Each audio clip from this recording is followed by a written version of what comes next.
پیاری سنت کا نام دین اسلام ہے، جو میرے نبی کریم صلی اللہ علیہ وسلم نے فرمایا، جو میرے نبی کریم صلی اللہ علیہ وسلم کے اعمال مبارک کی صورت میں سامنے آیا، جو میرے پاک نبی صلی اللہ علیہ وسلم کے سامنے عمل کیا گیا، آقا نے پسند فرمایا، خاموش رہے، وہ سارا ہمارے لیے دین ہے۔ اب حضور صلی اللہ علیہ وآلہ وسلم کے جانے کے بعد پھر صحابہ کرام، خلفائے راشدین رضوان اللہ کے علیہم اجمعین ہمارے لیے مشعل راہ ہیں۔ حضور صلی اللہ علیہ وسلم نے فرمایا کہ علیکم بسنتی و سنت خلفائے راشدین، تمہارے اوپر لازم ہے کہ جو میں کر کے جا رہا ہوں اسی کے اوپر تم نے عمل کرنا ہے، اور میرے بعد اگر کوئی مسئلہ رہ جائے تو پھر تم نے صدیق اکبر، فاروق اعظم، عثمان غنی، حیدر کرار رضی اللہ تعالی عنہ سے رابطہ کر کے تم نے ان سے دین سیکھنا ہے اور ان سے تم نے دین حاصل کرنا ہے۔ اب دیکھیں یہاں پر دین نام ہے قرآن و سنت کا۔ اگر ہم دین کو بچانا چاہتے ہیں تو ہمیں ان ہستیوں کو تقدس دینا ہوگا، ان کی تعظیم کرنی ہوگی جن کے واسطے سے قرآن ہم تک پہنچا، جن کے واسطے سے نبی کی سنت ہم تک پہنچی۔ اگر مثال کے طور پر قرآن پاک جمع کیا صدیق اکبر نے، قرآن پاک جمع کیا عثمان غنی نے، معاذ اللہ خاکم بدہن نقل کفر کفر نہ باشد، جس طرح یہ کفر کی سازش ہے کہ ابو بکر صدیق رضی اللہ تعالی عنہ کو جس طرح پچھلے دنوں پتہ نہیں کیا کچھ کہا گیا، پھر فاروق اعظم کے اوپر فتوے لگائے جاتے ہیں، جناب عثمان غنی رضی اللہ تعالی عنہ کو برا بھلا اور معاذ اللہ نقل کفر کفر نہ باشد خارج از اسلام کہا جاتا ہے۔ تو اب اندازہ لگائیں کہ جن کی اپنی ذات وہ مشکوک ہو جائے گی اور قابل قبول نہیں رہے گی، ان کا کیا ہوا کام کب ثابت رہے گا؟ اب جب صدیق اکبر نے قرآن جمع کیا، فاروق اعظم نے قرآن جمع کیا، عثمان غنی نے قرآن جمع کیا، جب یہ ظالم ان کی ذات پر حملہ کر کے ان مقدس ہستیوں کو مشکوک کر دیں گے تو پھر قرآن مشکوک ہو جائے گا۔ جب قرآن مشکوک ہو جائے گا تو بتاؤ تمہارا اسلام کہاں بچ جائے گا؟ اسلام بھی نہیں بچتا۔ اس لیے ہمیں رسول اللہ صلی اللہ علیہ وآلہ وسلم کی سیرت کو اپنانا ہوگا۔ یہ جو ان پاک ہستیوں کے اوپر زبان درازی کرتے ہیں، جو ان کے اوپر بھونکتے ہیں، وہ اسلام کے دشمن ہیں، وہ یہود کے ایجنٹ ہیں، وہ اسلام کے درپے ہیں کہ کسی طریقے سے اسلام کا رستہ روکا جائے۔ یہ غیر ملکی فنڈنگ کے اوپر، یہود و ہنود کے پیسے کے اوپر چلنے والی ان کی NGOs ہیں، اور ان سے پیسے لے کر ان مقدس ہستیوں کے خلاف یہ زبان درازی کرتے ہیں۔ اب ان کا سب سے زیادہ بڑا اعتراض جو ہے وہ سب سے پہلے یہ ہے کہ معاذ اللہ حضور صلی اللہ علیہ وآلہ وسلم کے بعد جناب سیدنا صدیق اکبر رضی اللہ تعالی عنہ نے، سیدنا فاروق اعظم نے، سیدنا عثمان غنی نے، حضرت سیدہ فاطمہ الزہراء رضی اللہ تعالی عنہا کو مال یہ فدق کا جو رقبہ تھا وہ نہیں دیا، باغ تھا باغ فدق وہ نہیں دیا۔ اب ایک بات کو آگے بڑھانے سے پہلے تھوڑا سا میں یہ سمجھانا چاہتا ہوں۔ ایک ہوتا ہے مال غنیمت، ایک ہوتا ہے مال فے۔ یہ شریعت کا قاعدہ ہے کہ مال غنیمت اس کو کہتے ہیں کہ جب کسی ملک کی فوج کسی علاقے کے کسی ملک کے ساتھ جا کر جنگ کرتی ہے تو وہاں سے جو چیز قبضے میں آتی ہے، وہاں سے جو مال ملتا ہے،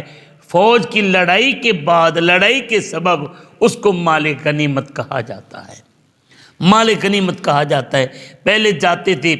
لشکر تو وہاں سے جو کچھ اس لشکر سے سامان ملتا تھا، اس ملک سے سامان ملتا تھا، اس علاقے سے سامان اکٹھا کر کے جو لاتے تھے اس کو مال غنیمت کہا جاتا تھا۔ اس میں فوجی قیدی بنتے تھے، اس میں مرد عورتیں قیدی بنتے تھے، سونا چاندی زیور ہوتا تھا، اس کو مال غنیمت کہتے تھے۔ وہ جو فوجی قیدی ہو کر آتے تھے اگر وہ فدیہ دے کر چھوٹ جاتے تھے ٹھیک ہے، ورنہ پھر عمر بھر کے لیے وہ غلام بن کر رہتے تھے، ان کی عورتیں لونڈیاں بن کر رہتی تھیں، اسے مال غنیمت کہا جاتا تھا۔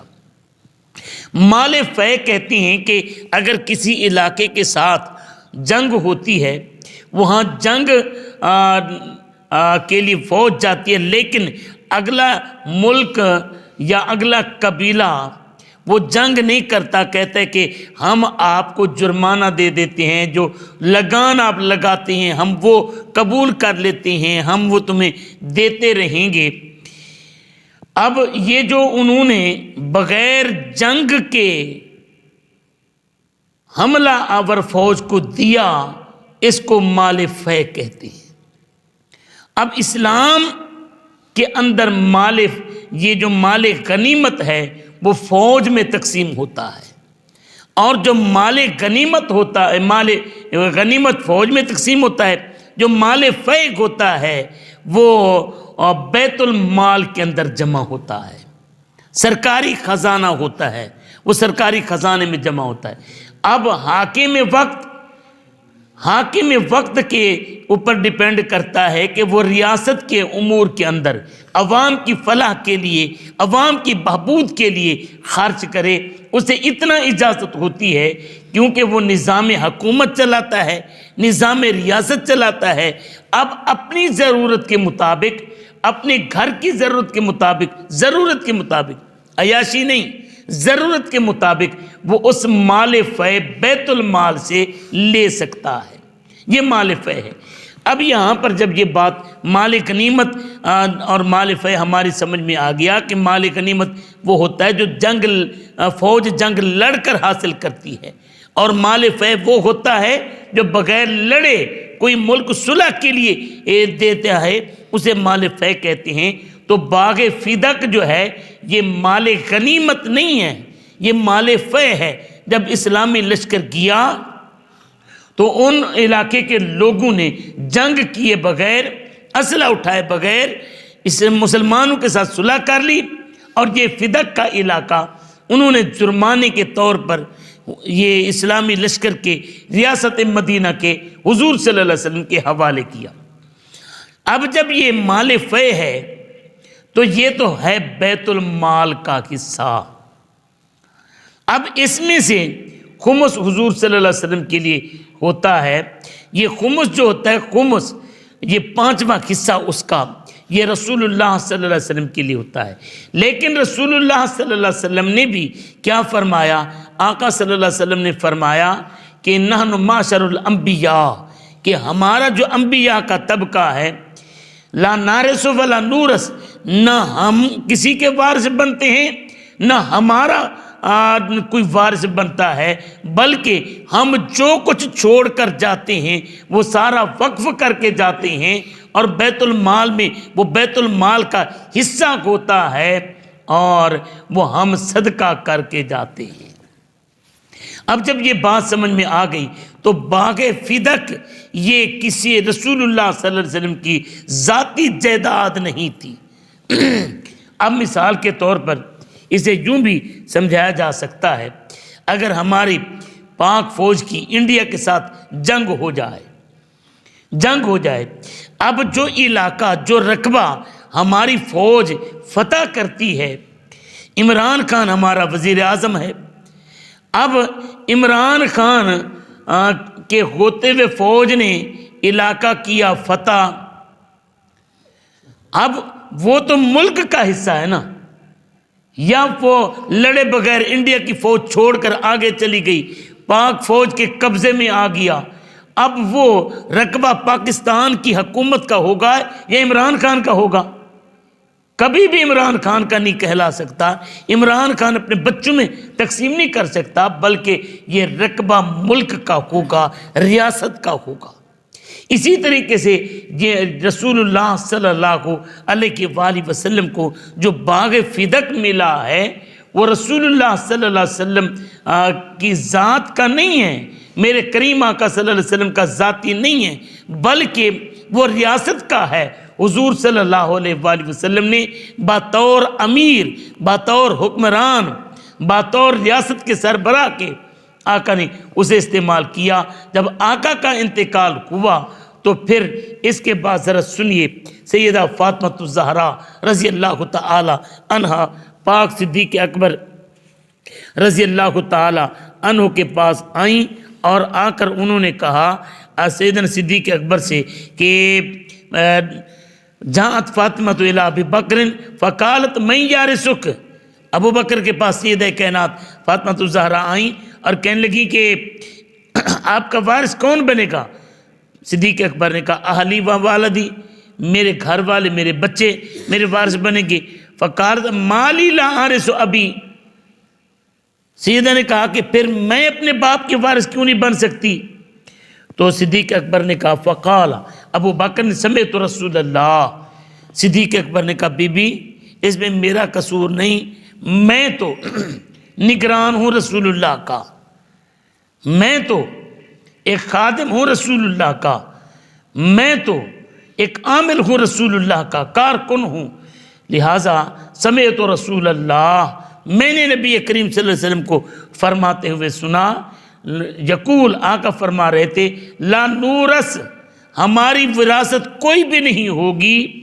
ولیکنی اعول من کان رسول اللہ صلی اللہ علیہ وسلم یعولہ، میرے پاک نبی صلی اللہ علیہ وسلم کے غلام صدیق اکبر نے فرمایا جس کو روزینہ خرچہ صدیق اکبر کہتے ہیں کہ نبی پاک دیتے رہے، اس کو میں خرچہ دوں گا، اور جس کے اوپر رسول اللہ خرچ کرتے تھے اس پر خرچ کروں گا، باقی یہ بیت المال کا ہے، بیت المال کی چیز کسی کی وراثت نہیں ہوتی۔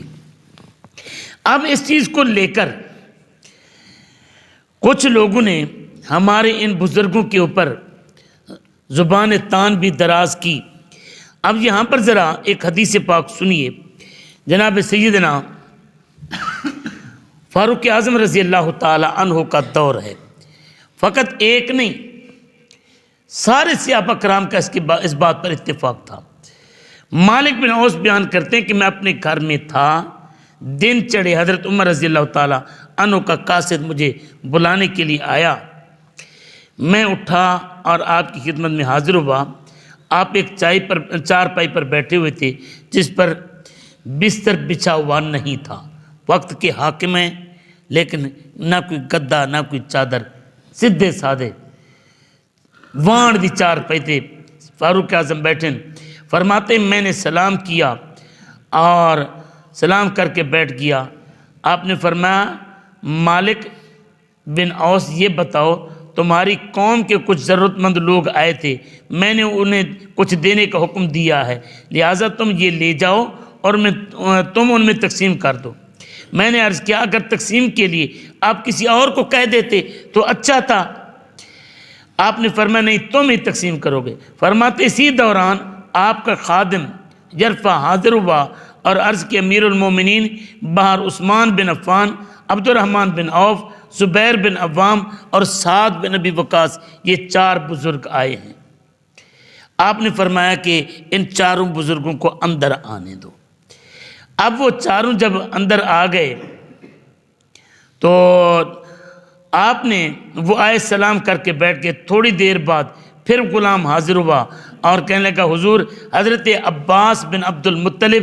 اور علی بن ابی طالب آئے ہیں، وہ آپ کے پاس حاضری چاہتے ہیں۔ آپ نے فرمایا اندر بھیج دو۔ وہ دونوں بھی اندر آ گئے اور سلام کر کے بیٹھ گئے۔ حضرت عباس بن عبد المطلب حضرت سیدنا فاروق اعظم رضی اللہ تعالی عنہ کو کہنے لگے کہ امیر المومنین میرے اور علی کے درمیان فیصلہ فرما دیں۔ اس سے پہلے یہ ذہن میں رکھیں کہ حضرت عباس اور علی بن ابی طالب کو اس باغ فدق کا نگران مقرر کیا تھا جناب سیدنا فاروق اعظم نے۔ اب ان کی جو عادت مبارکہ تھی جناب سیدنا علی بن ابی طالب کی، آپ کی یہ عادت تھی کہ جو کچھ آتا یہ بچا کر نہیں رکھتے تھے، یہ رب کی راہ پر لٹا دیتے تھے۔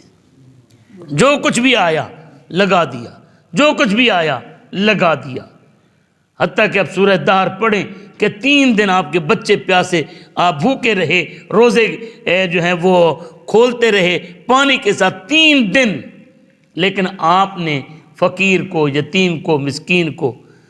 قیدی کو آپ نے لنگر کھلا دیا، بچے اپنے بھوکے رہے۔ ان کے مقابلے میں جناب عباس بن عبد المطلب، وہ دانائی کہیں، ان کو یہ خیال تھا ان کا کہ کچھ نہ کچھ بچا کر رکھنا چاہیے، کل کے کام آئے گا۔ اب یہ جھگڑا جب ہوا نا تو جناب علی المرتضیٰ تو خرچ کر دیتے تھے اور وہ بچا کر رکھتے تھے، اور آ کر یہ کہنے لگے کہ حضرت باغ فدق کے حوالے سے مہربانی کریں، ہمارا فیصلہ فرما دیں کہ